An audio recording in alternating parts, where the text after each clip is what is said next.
Back now on Today in AZ. All this morning we've been getting a behind-the-scenes look at a state-of-the-art lab in Tempe that's studying plants for medicine.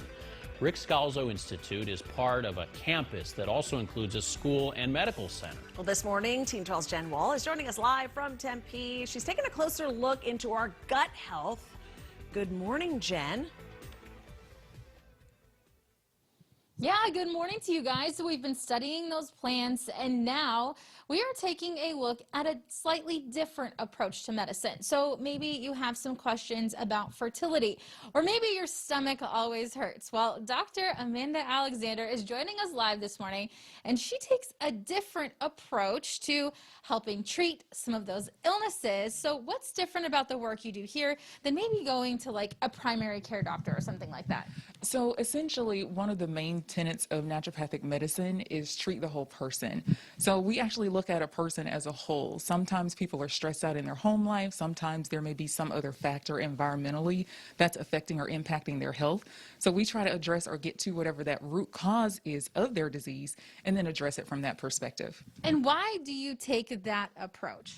That approach is more effective because if you're just putting a Band-Aid or prescribing a medication for some things, that's not going to actually help the patient get better or recover.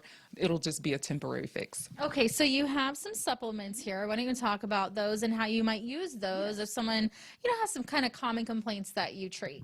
So a lot of times, some of the common things that patients come in with is gastrointestinal disturbance.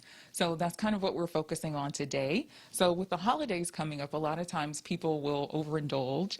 And one of the things that I like to prescribe for patients when it's not contraindicated for them is the digestive enzymes. So these are some examples of digestive enzymes. We'll prescribe these because as we get older, a lot of times our enzyme systems are not going to be as robust as they are when we're younger.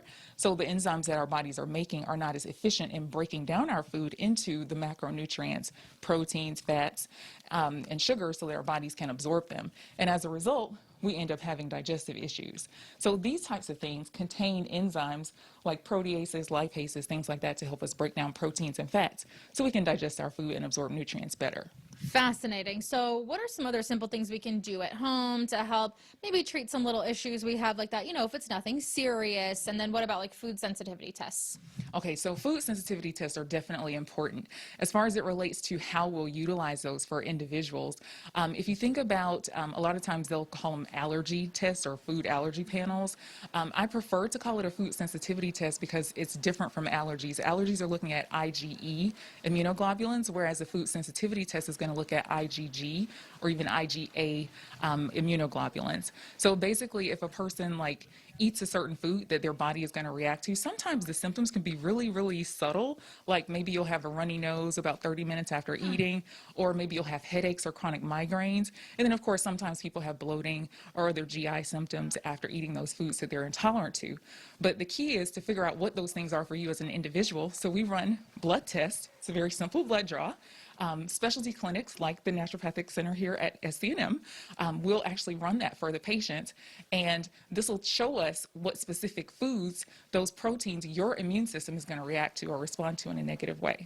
It causes low-grade inflammation in the gut. All right. Well, that is all great information to share. Thank you so much. We really appreciate it, guys. Like she said, Thanksgiving's coming right up. So if you're planning on eating a little extra turkey, the mashed potatoes, there you go. We have all of the vitamins for you to help get you started. Yeah, sounds good. All right, Jen, this is really cool. Thank you so much. I love getting this inside look. Who knew?